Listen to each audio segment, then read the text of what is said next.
நான் உங்கள் முருகப்பெருமாள்.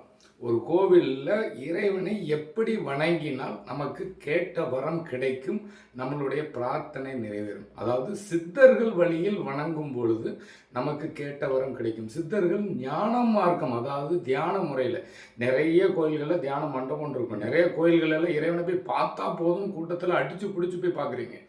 இறைவன் கோயிலுக்கு போனீங்கன்னா ஒரு 48 நிமிஷம், அதாவது ஒரு மண்டலங்கிறது 48 நிமிட துளிகளில் ஒரு அமைதியாக ஒரு இடத்துல உட்கார்ந்து, தெற்கு திசையில் உட்கார்ந்து வடக்கு நோக்கியோ இல்லை கிழக்கு திசையை நோக்கி அமர்ந்து ஒரு 48 நிமிஷம் நீங்கள் என்ன கோரிக்கை வைக்கிறீங்களோ, ஒவ்வொரு நேரமும் ஒவ்வொரு கோரிக்கை, இஷ்ட தெய்வமாக இருந்தாலும் சரி, குலதெய்வமாக இருந்தாலும் சரி, நீங்கள் எந்த கோரிக்கை வச்சாலும் அதை ஒரு 48 நிமிடம் எந்த சத்தத்தையும் உள்வாங்காது அந்த இறைவனுடைய எண்ணத்தை, உருவத்தை உள்நிறுத்தி உங்களுடைய பிரார்த்தனையை அந்த இறைவன் காலடியில் செலுத்தும் பொழுது நீங்கள் கேட்ட வரம் கிடைக்கும், நினைத்த காரியம் உடனே நடக்கும்.